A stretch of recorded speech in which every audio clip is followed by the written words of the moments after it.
Hello, and welcome back to Aha Moments. Today I've invited Sam Angima to be our guest and talk to us about needs assessment. Okay. Recently, Sam, you were charged with being the resource as a regional administrator on needs assessment to all of the extension faculty. Yes. When you got this charge, what did you know about needs assessment? Well, actually, very little. I really didn't understand needs assessment myself. And just to give you a background, there are 12 other special areas that regional administrators are doing.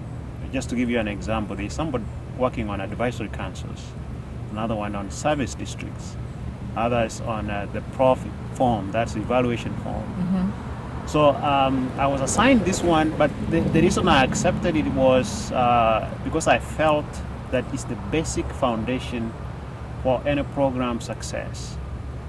Because once you know what the needs assessment are, you are able to chart out what you need to do next.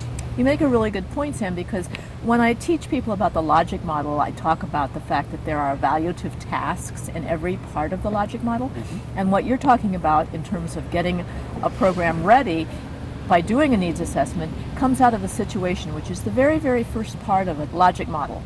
Yeah, and you know, like when you're doing a program, the needs assessment is number one. So you find, like, what are you going to deal with? What's the issue? Mm-hmm. But for faculty members, I think this assessment is very essential because in every program, in anything they do on a daily basis, it has to be based on something they are addressing that is required. So what did you do when you realized that this was your charge? So very interesting. The one thing I knew, somebody called Molly, and so I sent an email and asking, like, what on earth do you do with needs assessment? What kind of tools do you use to address that?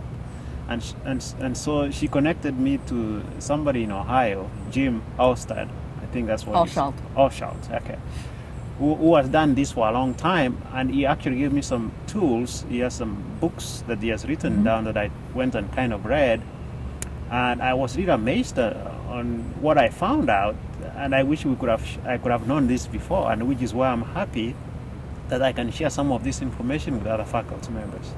So what have you learned specifically that would be helpful to other extension faculty after talking with Jim and Yes. after reading these resources? First of all, we have to define the need. You go to a needs assessment and we already jump to a conclusion. It's like, first of all, True. actually, what's a need?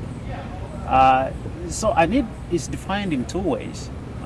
First of all, there's a problem somewhere. That's why there's a need. You can't have a need if there's no issue. Okay? And also, this issue or problem you have must have consequences. If you don't address it, then it really becomes a need. You need to address it. That's why the need in the addressing is there. And that's the aha moment that I Yeah. want to stress here, is that if you have identified that there is a need, then that means that there is a problem. Yeah. And when there's a problem, there's a consequence for not addressing the Yeah. problem. And if you haven't addressed the problem, then you have to deal with the consequences. And that's often harder. Yeah, it's harder, and sometimes it's hard to imagine. But then how do you determine this problem, actually, which we are calling a need?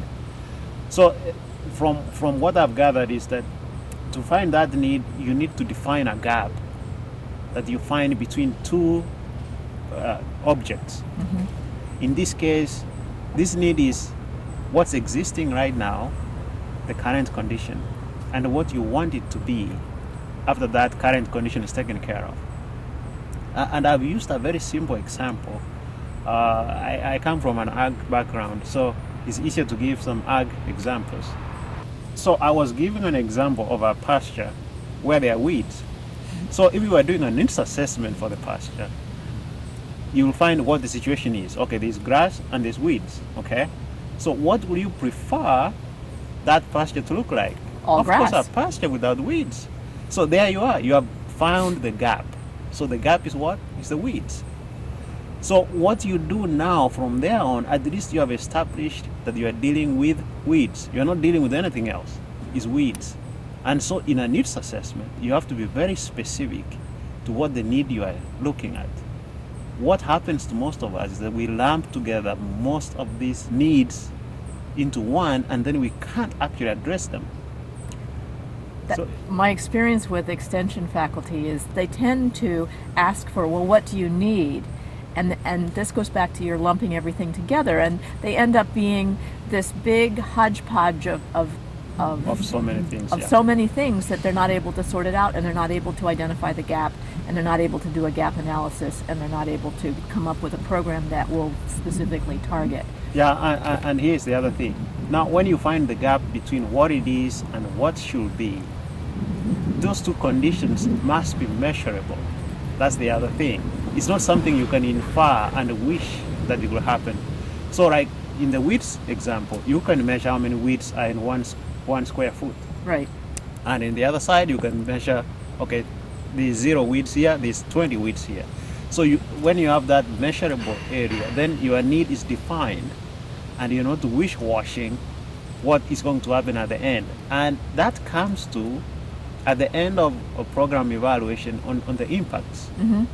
So you can report on the impact. Yes, I was able to control 90% of the weeds.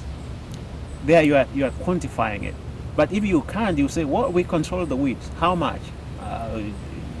Then you didn't measure. Right. Your needs were not measured.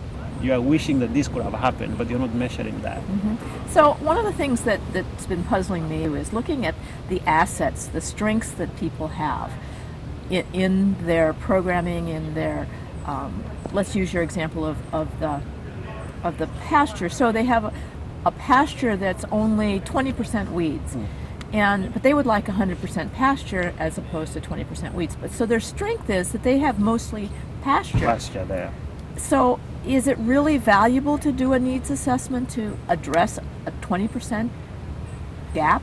You have to do the needs assessment first before you do your asset assessment, because then the needs assessment tells you how severe the need is. Like if you find it's 75% pasture and 25% weeds, maybe the consequences of doing that is so small that you don't have to concentrate on that.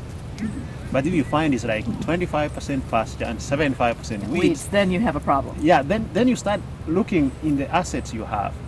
Do I have a machine to do this? Do you have the money to do it? Do you have the time, the expertise to do that? Then that's how you actually now prioritize which needs you have found that you can put number 1, number 2, and number 3, given what assets you have too. So I believe the assets have to come number 2 after you have found the need, because the asset has to address something.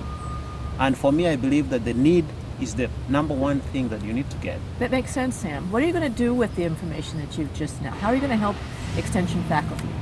So the information I'm getting, I'm going to put it in a document. And this document is going to be put online. And what I want to do is very specific. Is I want every program, we have 5 extension programs. I want every program to get several examples of a needs assessment that has been done, so that faculty members can relate when they read this document to what has been done in an actual and produce some very good results, so that they are not like, I'm giving a pasture example and somebody's nutrition, like, I don't know what you're talking about. Right. So, and then give them links to other needs assessment documents elsewhere, so that they can be able to study further. Then they can ask me questions, and I can continue improving this document over time. Thank you, Sam. I really appreciate your comments today. All right. Sam Angima was our guest today on An Aha Moment.